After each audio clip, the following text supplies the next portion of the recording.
everyone and welcome back to my channel. I am Tanushree त्यागी और आज हम लोग कवर करने वाले हैं आपके chapter 3 two stories about flying की second story the black aeroplane. This story tells us that we should not lose hope even in the difficult situations of our life. हमें कभी भी हार नहीं माननी चाहिए, चाहे कितनी भी ज़्यादा मुश्किल वक्त की घड़ी हो, हमें आगे बढ़ते रहना चाहिए. तो कुछ ऐसी ही सीख हमें ये स्टोरी देती है. तो इस स्टोरी में एक पायलट की बात करी गई है who is flying in his airplane from England to France. तो यहाँ ये जो पायलट हैं ये एक बहुत ही पुराने से एरोप्लेन में फ्लाई कर रहे हैं और इस एरोप्लेन का नाम है जो आपको याद रखना है which is Dakota DS-088. Our pilot is very excited to go to his home in England because he wanted to meet his family.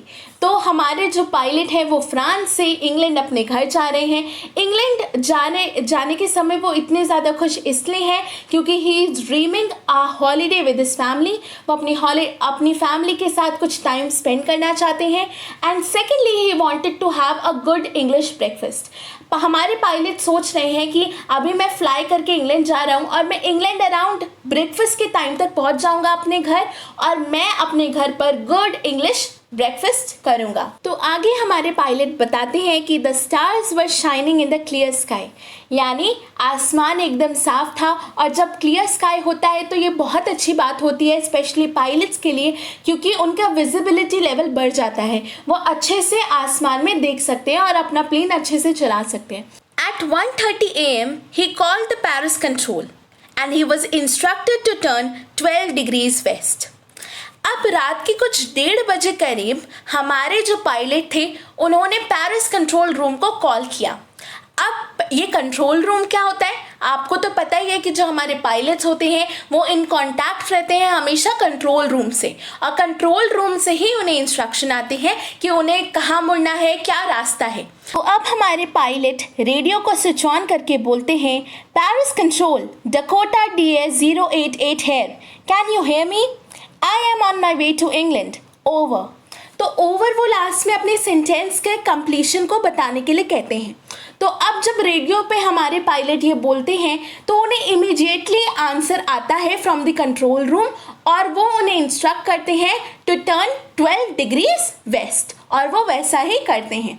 अब पायलट कहते हैं कि it was an easy flight, यानी काफ़ी सब कुछ अच्छे से हो रहा था, आराम से हो रहा था. And he was eager to meet his family और वो कहते थे कि हाँ मैं एग्जैक्टली ब्रेकफास्ट के टाइम पे अपने घर पहुंच जाऊंगा. तो अब तक सब कुछ अच्छा चल रहा था और पेरिस 150 किलोमीटर्स पीछे रह गया था, यानी अब हमारे जो पायलट हैं वो काफ़ी आगे आ चुके थे. और जब पेरिस 150 किलोमीटर्स पीछे रह गया था तब उन्होंने देखा कि अचानक से जो पूरा आसमान था वो काले घने बादलों से घिर चुका था. So now everything was appearing black. उन्हें आसपास कुछ भी नहीं दिख रहा था, काफ़ी घने काले बादल स्टॉर्म क्लाउड्स पूरे आसमान में घिर चुके थे. And at this moment it was natural for anyone to get panic of course. अब हमारे ऑथर सोचने लग जाते हैं कि मैं इस डिफ़िकल्ट सिचुएशन से बाहर कैसे निकलूं. वो सोचते हैं कि मेरे पास इतना फ्यूल तो है नहीं कि मैं इन क्लाउड्स के ऊपर से अपना प्लेन लेकर चला जाऊं और मैं अब वापस पेरिस भी नहीं जाना चाहता. तो उनके पास दो रास्ते थे. या तो एक रास्ता था कि वो अपना जो एयरप्लेन है वो इन घने बादलों के ऊपर से ले जाए, बट उनके पास इतना फ्यूल ही नहीं बचा था उनके एयरप्लेन में कि वो ऐसा इतना ज़्यादा अपना फ्यूल वेस्ट कर सके. दूसरा आइडिया उनके पास ये आया कि at this moment of time I think that I should go back to Paris. उन्हें लगा कि अब यार मेरे पास और कोई रास्ता नहीं है, मुझे पेरिस से वापस जाना पड़ेगा. But he wanted to meet his family. He wanted to have that good English breakfast. Therefore he rejected that idea.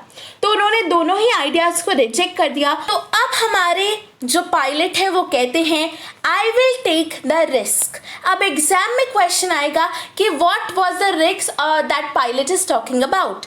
तो यहाँ कौन से रिस्क की बात यहाँ पर हमारे पायलट कर रहे हैं.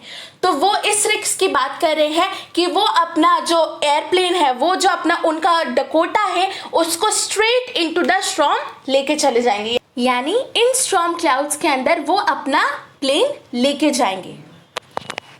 तो आई यहाँ तक बात समझ। Inside the clouds, everything was suddenly black, and it was impossible to see anything outside the aeroplane. The old aeroplane jumped and twisted in the air. तो यहाँ पायलट एक्सप्लेन करते हैं कि जब वो अपना प्लेन अंदर उन घने बादलों के अंदर लेके गए तब वहाँ कुछ भी नहीं दिख रहा था. It was impossible to see anything because everything was black, right.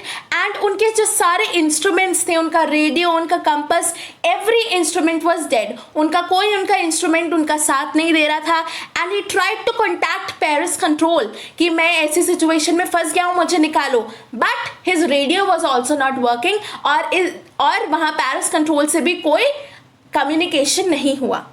तो he was lost in the storm. तो हमारा ये जो पायलट था विद हिज ओल्ड डकोटा, वो पूरे इन घने बादलों में खो चुका था.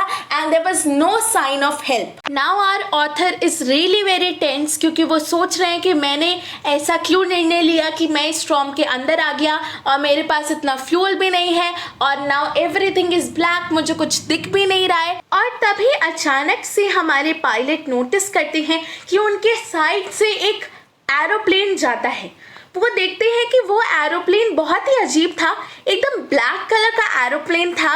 And that aeroplane is strange, it was weird because that aeroplane is not having any lights. तो एकदम काफ़ी डल टाइप का दिख रहा था, कोई लाइट्स नहीं थी उस एरोप्लेन पे.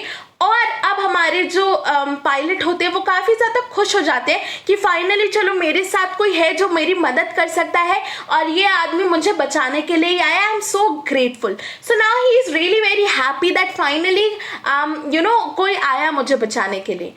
अब जब वो जो ब्लैक एरोप्लेन के जो पायलट होते हैं वो सडनली हमारे इस पायलट को वेव करके कहते हैं कि फॉलो मी, फॉलो मी. और लाइक एन ओबीडियंट चाइल्ड उस ब्लैक एरोप्लेन को फॉलो करते हैं. अब ये भी क्वेश्चन आ सकता है कि यहाँ हमारे जो ऑथर है उन्होंने लाइक एन ओबीडियंट चाइल्ड क्यों कहा है? क्योंकि अब हमारे जो ओल्ड डकोटा फ्लाई कर रहे हैं, ये जो पायलट है, इसके पास कोई ऑप्शन नहीं है सिवाय उस ब्लैक एरोप्लेन को फॉलो करने का.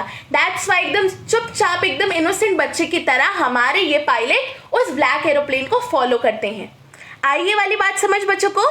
परफेक्ट. अब करीब आधा घंटे से हमारे पायलट उस ब्लैक एरोप्लेन को फॉलो कर रहे थे, और अब अचानक से हमारे ये जो पायलट है वो फिर से टेंशन में आ जाते हैं. क्यों? पहले तो वो टेंशन में इसलिए थे क्योंकि वो स्टॉर्म क्लाउड्स में खो चुके थे, पर अब वो फिर से क्यों टेंशन में आ जाते हैं? क्योंकि ऑलरेडी उनके एयरप्लेन में फ्यूल बहुत ही कम था, और अब फ्यूल सिर्फ कुछ 5-10 मिनट के लिए ही बचा था. तो वो फिर से टेंस सिचुएशन में आ जाते कि अब मैं क्या करूं. Suddenly I came out of the clouds and saw 2 straight lines of lights in front of me. It was a runway, an airport. I was safe. तो फाइनली अब क्या होता है, जब हमारे ये जो ऑथर थे वो ऑलरेडी टेंस सिचुएशन में हो चुके थे क्योंकि फ्यूल काफ़ी कम था, बट वो जैसे ही देखते हैं कि वहाँ 2 लॉन्ग स्ट्रेट लाइंस थी, यानी रनवे आ चुका था, एयरपोर्ट आ चुका था, और अब हमारे ये जो पायलट थे वो बिल्कुल सेफ थे.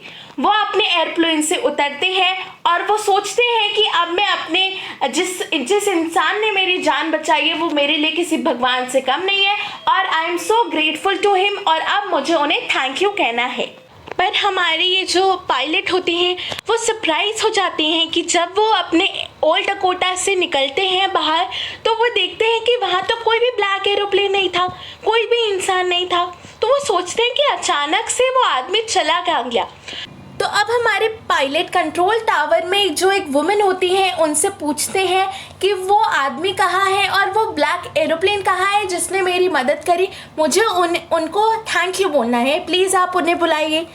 अब जब वो लेडी ये सुनती है तो शी एक्ट्स वेरी स्ट्रेंजली. तो वो जो वुमेन होती है कंट्रोल रूम में, वो हमारे पायलट की तरफ काफ़ी स्ट्रेंज तरीके से देखती हैं और वो पूछती हैं another aeroplane up in the storm. तो हमारे जो पायलट होते हैं वो कहते हैं यस. तो वो हंसने लगती है. She started laughing and then she inform the pilot that no other aeroplane was flying that night. अब जब ये लाइंस आपकी वो जो विमेन है वो बोलती हैं, तब हमारे पायलट बहुत हो जाते हैं thrilled.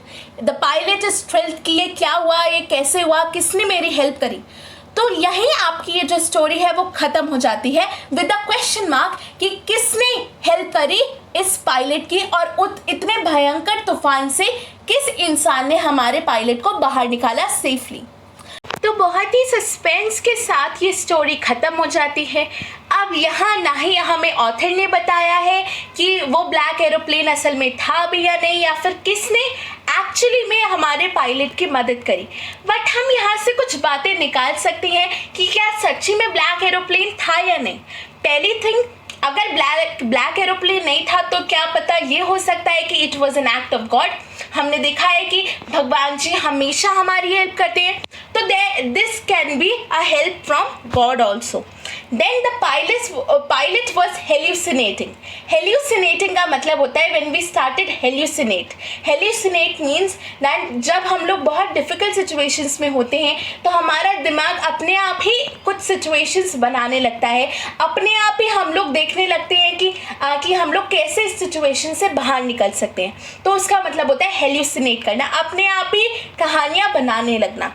Then it can be also said that it was a miracle with no explanation which saved narrator's life. Of course ये कोई जादू ही था जिसकी हम कोई एक्सप्लेनेशन नहीं दे सकते, because according to the women in the control tower जब कोई भी एरोप्लेन था ही नहीं रेडार पर सिर्फ उस पायलट के एरोप्लेन के अलावा, तो फिर वो कौन था? या तो वो भगवान जी ने हेल्प करी, या फिर कोई भी नहीं था, पायलट ने खुद ही अपनी हेल्प करी, या फिर वो एक चमत्कार भी हो सकता है। So with this we have completed this chapter and thank you for watching this video, and if you liked my explanation then please click on the like button because it motivates me to make videos for you guys, and if you want more such videos of English and social science then make sure to subscribe my channel and hit the bell icon right next to it. So till then you take care, stay safe,